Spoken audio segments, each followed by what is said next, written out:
വള്ളസദ്യ, ആറന്മുള കണ്ണാടി. അതെ, ABC മലയാളം ഞങ്ങളുടെ തിരഞ്ഞെടുപ്പ് യാത്രയുമായി ഇന്ന് എത്തി നിൽക്കുന്നത് ആറന്മുള നിയമസഭാ മണ്ഡലത്തിലാണ്. ആറന്മുളയുടെ സാംസ്കാരിക പാരമ്പര്യത്തെക്കുറിച്ച്, പൈതൃകത്തെക്കുറിച്ച് പറയുമ്പോൾ അങ്ങ് പറഞ്ഞതുപോലെ തന്നെ ആറന്മുള കണ്ണാടി, കണ്ണാടിയുടെ പ്രത്യേകത എന്ന് പറയുമ്പോൾ അത് രസം ഉപയോഗിക്കാത്ത, മെർക്കുറി ഉപയോഗിക്കാത്ത കണ്ണടയാണ്. മെറ്റൽ തന്നെ പോളിഷ് ചെയ്ത് മിനുക്കി നമ്മുടെ മുഖം കാണുന്ന പരുവത്തിൽ, അത് മുഖം നല്ല വ്യക്തമായിട്ട് കാണുന്ന പരുവത്തിലാക്കി വെക്കുന്ന ഒരു ക്രാഫ്റ്റാണ്. ലോകത്തിൽ മറ്റെങ്ങും ഇല്ലാത്ത ഒരു തരം ക്രാഫ്റ്റ്. അതുകൊണ്ട് ലോകോത്തരമായിട്ടുള്ള ഒരു ആർട്ടിഫാക്റ്റാണ് അതെന്നുള്ളത് വളരെ വിശ്വപ്രസിദ്ധമാണ്. സമ്മാനമായിട്ട് പലപ്പോഴും കൊടുക്കും. നല്ല വിലയാണ് കേട്ടോ, നല്ല വിലയും കൊടുക്കണം. കണ്ണാടിയുടെ വിലയേക്കാളും വളരെ കൂടുതലാണ്, കഷ്ടപ്പാടുമുണ്ട്. അതെ. പിന്നാണ് ആറന്മുള ഉത്രട്ടാതി വള്ളംകളി, അതുപോലെ തന്നെ ആറന്മുള വള്ളസദ്യ. പാർത്ഥസാരഥി ക്ഷേത്രത്തിലെ 2 ചടങ്ങുകളാണിത്. ഈ വള്ളംകളി എന്ന് പറയുന്ന മത്സരത്തെക്കാൾ ഉത്സവത്തിന് പ്രാധാന്യം നൽകിക്കൊണ്ടുള്ള ഒരു വള്ളംകളിയാണ്. മത്സരമല്ല ഇവിടെ പ്രധാനം. അത് ഐതിഹ്യമുണ്ട്, നമ്മൾ അതിലേക്ക് ദീർഘമായിട്ടൊന്നും പോകുന്നില്ല. അതുപോലെ തന്നെ വളരെ പ്രധാന ആറന്മുള വള്ളസദ്യ അനന്യമായിട്ടുള്ളൊരു സദ്യയാണ്. അതുപോലൊരു സദ്യ വേറെങ്ങുമില്ല. ഞാനത് നടത്തിയിട്ടുള്ളത് കൊണ്ട് പറയാം. 108 വിഭവങ്ങളാണ് ഈ വള്ളസദ്യ നടത്തുന്നവർക്ക് കിട്ടുന്നത്. അല്ലാതെ ഇതിൽ സദ്യയിൽ പങ്കെടുക്കുന്നവർക്ക് കിട്ടുന്നത് 61 വിഭവങ്ങളാണ്. ഈ വിഭവങ്ങളിൽ എന്ന് പറഞ്ഞാൽ ഇത്രയും വിഭവങ്ങൾ എങ്ങനെ ഉണ്ടാക്കാൻ പറ്റും? ചിലത് ഒരു ഐറ്റം എന്ന് പറഞ്ഞാൽ ഉദാഹരണം പറയാം, കരിമ്പാണ്. കരിമ്പിൻ്റെ ഒരു കഷ്ണം അതൊരു ഐറ്റമായിട്ടാണ് വെച്ചിരിക്കുന്നത്. പപ്പടങ്ങൾ പലതരത്തിലുള്ളത് ഐറ്റങ്ങളായിട്ടാണ് വെച്ചിരിക്കുന്നത്. പഴം ഉണ്ടാവും. ഇതുകൂടാതെ എന്നെ ഏറ്റവും അധികം ആകർഷിച്ചത് വേമ്പില കൊണ്ടുള്ളൊരു തോരൻ. അതിന് മുമ്പോ അതിന് ശേഷമോ ഞാൻ ഈ വേമ്പില എന്ന് പറയുന്നൊരു സാധനം കഴിച്ചിട്ടില്ല. അതുകൊണ്ടുള്ള ഒരു തോരൻ എന്ന് പറയാം. അത് എല്ലാവർക്കും കിട്ടില്ല, സദ്യ നടത്തുന്നവർക്ക് മാത്രമേ കിട്ടത്തുള്ളൂ. അത് എത്ര സദ്യകളാണ് വർഷം തോറും ഇവിടെ ബുക്ക് ചെയ്യുന്നത്. വലിയൊരു വരുമാനം ആ ക്ഷേത്രത്തിന് ഉണ്ടാക്കിക്കൊണ്ടിരിക്കുന്നു. പിന്നെ വാസ്തുവിദ്യയുടെ കേന്ദ്രം കൂടിയാണത്. വാസ്തുവിദ്യ ഗുരുകുലം അവിടെയുണ്ട്. ഇങ്ങനെയൊക്കെ സുഗതകുമാരി ചേച്ചിയുടെ ജന്മസ്ഥലമാണ് അവിടെ. ആ ഒരു പ്രത്യേകതയുണ്ട്. വിമാനത്താവളം വരുമെന്ന് പറഞ്ഞ് വലിയ പ്രക്ഷോഭം, അതിൻ്റെ മുന്നിൽ നിന്നവരാണ് കുമ്മനം രാജശേഖരൻ. അങ്ങനെയൊക്കെയുള്ള ആൾക്കാർ പ്രക്ഷോഭം നടത്തിയതാണ്. അങ്ങനെയൊക്കെയുള്ള ഒരു സ്ഥലത്താണ് കഴിഞ്ഞ പ്രാവശ്യം വീണ ജോർജ് വമ്പിച്ച ഭൂരിപക്ഷത്തോടു കൂടി ആ മണ്ഡലത്തിൽ വിജയിക്കാൻ ഇടയായിട്ടുള്ളത്. ഇപ്പോൾ വീണ ജോർജിന് 2ാം ഊഴം കഴിഞ്ഞിരിക്കുന്നു. അടുത്തുകൊടുത്തി വരുമോ അതിൻ്റെ രാഷ്ട്രീയത്തിലേക്ക് പോകുമ്പോൾ എന്നറിയില്ല. എന്തായാലും ശരി, നമുക്കത് എന്തായാലും അതിൻ്റെ രാഷ്ട്രീയമായിട്ട് നിങ്ങൾ അത് കുറച്ചുകൂടി വിസ്തരിച്ച് പറയേണ്ടതാണ്. സിനുജി ഒന്ന് ആ നമ്മുടെ 2016 21 കണക്കുകളൊന്ന് വിശദമാക്കിയത്. തീർച്ചയായിട്ടും. ഇപ്പം ഈ ആറന്മുള എന്ന് പറയുന്നത് പത്തനംതിട്ട ജില്ലയിലെ ഒരു മണ്ഡലമാണ് ഈ ആറന്മുള എങ്കിൽ പോലും ഇത് ഏതാണ്ട് ആലപ്പുഴയോട് ചേർന്ന് കിടക്കുന്നു എന്ന് പറയാവുന്ന ഒരു സ്ഥലമാണ്. അതുകൊണ്ട് തന്നെ നേരത്തെ പറഞ്ഞ ഈ പാർത്ഥസാരഥി ക്ഷേത്രത്തിൽ നടക്കുന്ന ആറന്മുള വള്ളസദ്യയുടെ ഒക്കെ കാര്യം പറയും. ഈ വള്ളസദ്യ എന്ന് പറയുന്നത് കാണാൻ ഈ പണ്ടൊക്കെ ഈ പള്ളിയോട സമിതിക്കാർക്ക് മാത്രമേ ഈ വള്ളസദ്യ കഴിക്കാൻ പറ്റുള്ളൂ, ക്ഷണിക്കപ്പെടുന്ന അതിഥികൾക്ക് മാത്രം. പിന്നെ കാലം മാറിയപ്പോൾ ഈ വള്ളസദ്യ കഴിക്കണമെന്ന് ഒരുപാട് ആഗ്രഹമായിട്ട് ചെല്ലുന്നു. അവർ കൊടുക്കുന്ന പാസ് കൊടുത്തേ പറ്റുള്ളൂ. ഇപ്പോൾ പൈസ കൊടുത്തൊക്കെ അടച്ചു കഴിഞ്ഞാൽ നമുക്ക് വള്ളസദ്യ കഴിക്കാനുള്ള അവസരമൊക്കെ ഉണ്ട്. അത്തരത്തിലുള്ളൊരു മണ്ഡലമാണ്. 1957 മണ്ഡലം രൂപീകരിക്കുന്നത്. അന്ന് കോൺഗ്രസിന്റെ സ്ഥാനാർത്ഥിയായിട്ട് മാലേത്ത് ഗോപിനാഥ പിള്ളയാണ് മത്സരിക്കാനായിട്ട് രംഗത്തിറങ്ങുന്നത്. 1960 മാലേത്ത് ഗോപിനാഥ പിള്ള തന്നെ വീണ്ടും മത്സരിച്ച് ജയിക്കുന്നു. അങ്ങനെ കോൺഗ്രസ് ആധിപത്യം ഏതാണ്ട് തുടക്കകാലത്തെല്ലാം ഇങ്ങനെ തുടർന്ന് വരുന്നുണ്ട്. 1996 നടന്ന മത്സരം ഏറെ ശ്രദ്ധേയമായിരുന്നു. അന്ന് അവിടെ മത്സരിക്കാനായിട്ട് ഇറങ്ങിയത് കടകംപള്ളി രാമകൃഷ്ണൻ. അന്ന് ആരും പ്രതീക്ഷിക്കാത്ത ഒരു സർപ്രൈസ് സ്ഥാനാർത്ഥി LDF രംഗത്തിറക്കി. ഇറക്കാൻ കാരണം MV രാഘവൻ എന്ന് പറയുന്ന അന്ന് CPMന്റെ പ്രഖ്യാപിത ശത്രുവായി മാറിയ ഒരു നേതാവ്. ഈ നേതാവിന് സുരക്ഷിതമായൊരു മണ്ഡലം വേണം. അപ്പോൾ തുടർച്ചയായിട്ട് കോൺഗ്രസ് ജയിക്കുന്ന ഒരു മണ്ഡലം വേണമെന്ന് ആവശ്യപ്പെട്ട് അങ്ങനെ ഈ പറയുന്ന ആറന്മുളയിലേക്ക് സീറ്റ് കൊടുത്തതാണ്. പക്ഷെ അവിടെ കടമനിട്ട രംഗത്തിറങ്ങിയതോടുകൂടി ഈ കടമനിട്ട ഉൾപ്പെടുന്ന പ്രദേശം പത്തനംതിട്ട ആയതുകൊണ്ട് അദ്ദേഹത്തിൻ്റെ ഈ കവിത ആസ്വാദകർ, ശിഷ്യഗണങ്ങൾ ഇവരെല്ലാം കൂടെ വലിയ പിന്തുണ നൽകി. അങ്ങനെ കടമനിട്ട് അവിടെ ഒരു അട്ടിമറി വിജയം നേടിയ ഒരു തെരഞ്ഞെടുപ്പായിരുന്നു ഈ 1996. 2001 ഇതേപോലെ സർപ്രൈസ് ആയിട്ടുള്ള ഒരു സ്ഥാനാർത്ഥി കോൺഗ്രസ് വരികയാണ്. പേര് മാലേത്ത് സർലാദേവി വലിയ കോൺഗ്രസ് പ്രവർത്തകയൊന്നുമല്ല. പക്ഷേ K കരുണാകരൻ എന്ന് പറയുന്ന ഒരു നേതാവിൻ്റെ ഒറ്റ പിടിവാശിയിൽ മാലേത്ത് സർലാദേവി അവിടെ അവതരിപ്പിക്കുന്നു. അവർ തെരഞ്ഞെടുപ്പിൽ നിന്നും ജയിക്കുകയാണ്. അന്ന് മാലേത്ത് സർലാദേവിയോട് പരാജയപ്പെട്ട CPMന്റെ നേതാവാണ് പത്മകുമാർ. അതായത് ദേവസ്വം ബോർഡ് പ്രസിഡന്റായിരുന്ന പത്മകുമാർ. പിന്നീട് അദ്ദേഹം മറ്റൊരു മണ്ഡലത്തിൽ നിന്ന് MLA ആയി. പക്ഷെ ആദ്യമായിട്ട് മത്സരിച്ചത് ഈ ആറന്മുളയിലായിരുന്നു. ആ ആറന്മുളയിൽ മത്സരിച്ച് അത് കഴിഞ്ഞ് 2006 ആയപ്പോഴേക്കും CPM KC രാജഗോപാൽ എന്ന് പറയുന്ന സ്ഥാനാർത്ഥിയെ രംഗത്തിറക്കുന്നു. അന്ന് മാലയത്ത് സരളാദേവി വീണ്ടും മത്സരിക്കാനായിട്ട് ഇറങ്ങുന്നു. പക്ഷേ ഒരു വ്യത്യാസമുണ്ട്, കോൺഗ്രസ് സ്ഥാനാർത്ഥിയായിട്ടല്ല DICയുടെ സ്ഥാനാർത്ഥിയായിട്ട്. അപ്പോൾ കെ കരുണാകരനോടുള്ള അവരുടെ കൂറ് എത്രയാണെന്ന് ആലോചിച്ചു. കാരണം ഒന്നുമല്ലാതിരുന്ന മാലയത്ത് സരളാദേവി ഇവിടെ മത്സരിക്കാൻ ഇറങ്ങുന്നു. DIC രൂപീകരിച്ചപ്പോൾ അതിനുവേണ്ടി പരാജയപ്പെടുമെന്ന് ഉറപ്പാണ്, എങ്കിൽ പോലും മത്സരിക്കുന്നു. മാത്രമല്ല ഈ എതിർ സ്ഥാനാർത്ഥിയായിട്ട് പിന്നെ ഒരു സ്വതന്ത്ര സ്ഥാനാർത്ഥിയാണ് അവർ രംഗത്തിറങ്ങുന്നത്. കാരണം DIC ആയതുകൊണ്ട് കോൺഗ്രസും പിന്തുണച്ചു KC രാജഗോപാലിനെ തോൽപ്പിക്കാൻ വേണ്ടി. എന്തായാലും KC രാജഗോപാൽ അവിടെ ജയിക്കുന്നു. 2011 ആയപ്പോഴേക്കും ശിവദാസൻ നായർ എന്ന് പറയുന്ന ഒരു സ്ഥാനാർത്ഥിയെ കോൺഗ്രസ് ഇറക്കുന്നു. കാരണം അദ്ദേഹം ചാനൽ ചർച്ചകളിലൊക്കെ ഒരു കോൺഗ്രസിന്റെ മുഖമായിരുന്നു. അങ്ങനെയാണ് അദ്ദേഹം രക്ഷപ്പെട്ടെന്ന് അല്ല അറിയപ്പെടുന്നതൊക്കെ പറയാം. എന്തായാലും 2011 തെരഞ്ഞെടുപ്പിൽ ഈ ശിവദാസൻ നായർ അവിടെ MLA ആയിട്ട് തിരഞ്ഞെടുക്കപ്പെടും. ശിവദാസൻ നായർ MLA ആയിരിക്കുന്ന സമയത്താണ് ആറന്മുളയിൽ ഒരു എയർപോർട്ട് സ്ഥാപിക്കാനുള്ള ശ്രമങ്ങൾ നടക്കുന്നു.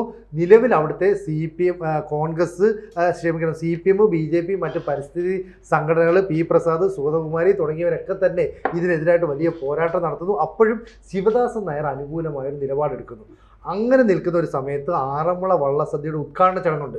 വലിയ ചടങ്ങാണ്. ഈ ചടങ്ങിൽ പങ്കെടുക്കാനെത്തിയ ശിവദാസൻ നായരെ പള്ളിയോടെ സമിതിക്കാർ തന്നെ തടയുന്ന ഒരു സംഭവം ഉണ്ടായി.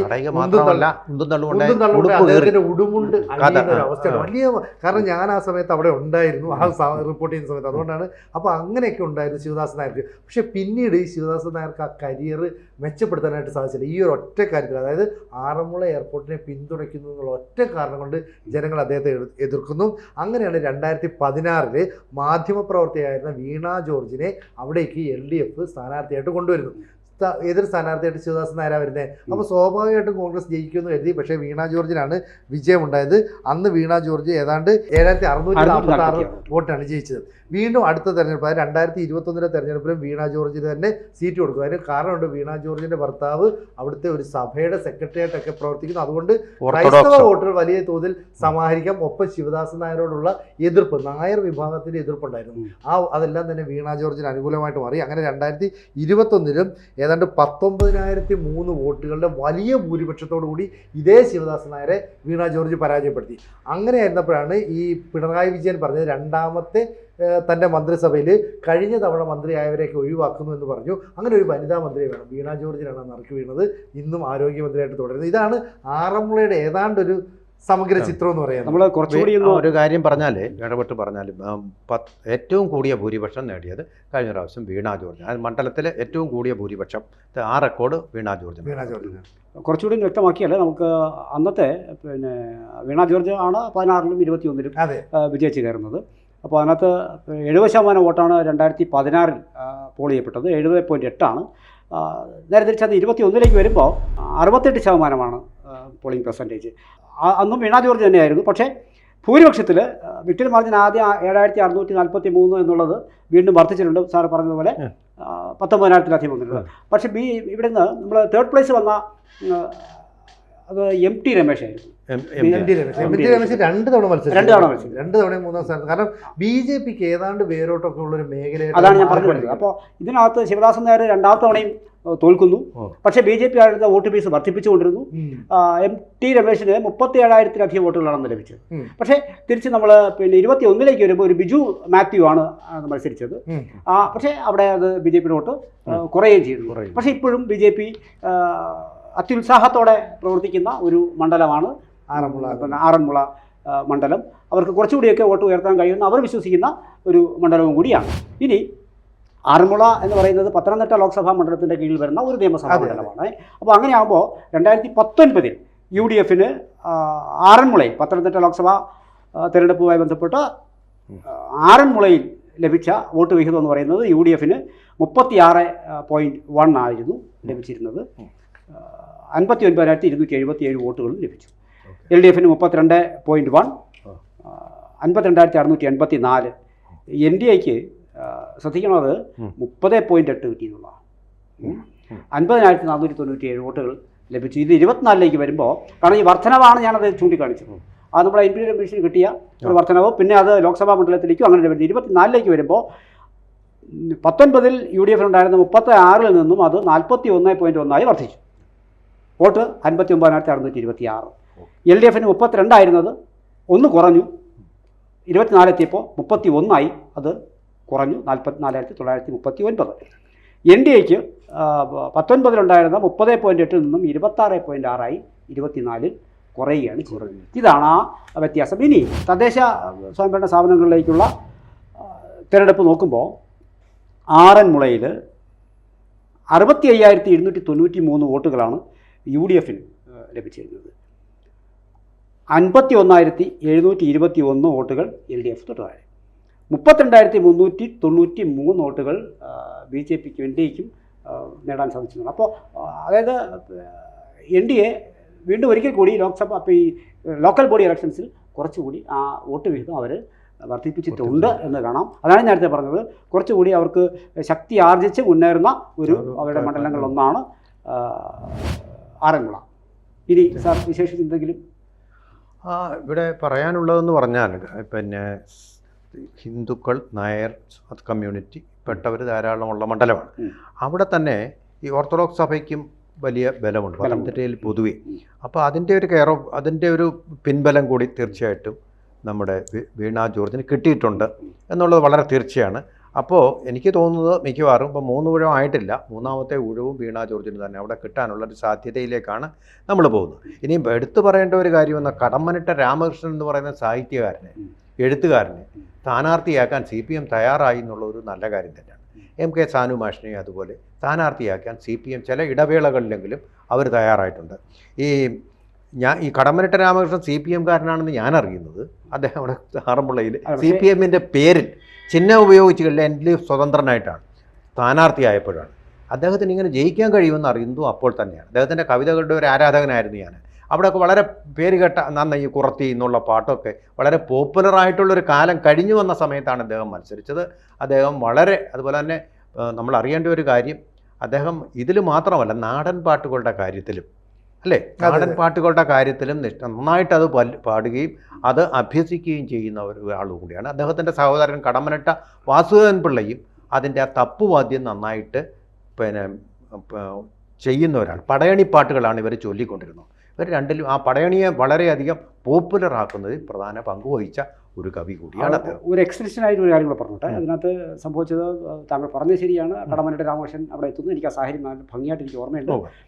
അവിടെ സംഭവിച്ചതെന്ന് പറയുന്നത് ഈ കടമ്മനിട്ട രാമകൃഷ്ണനെ കവിയായി നാം എല്ലാവരും വളരെ അധികം ഇഷ്ടപ്പെടുന്നു. പക്ഷേ അതോടൊപ്പം തന്നെ കേരളത്തിലെ ഏറ്റവും കൂടുതൽ സ്ഥലങ്ങളിൽ പോയി മത്സരിച്ച ഒരു ചരിത്രമാണ് MV രാഘവനെ പോലുള്ള തികഞ്ഞ ഒരു രാഷ്ട്രീയക്കാരൻ.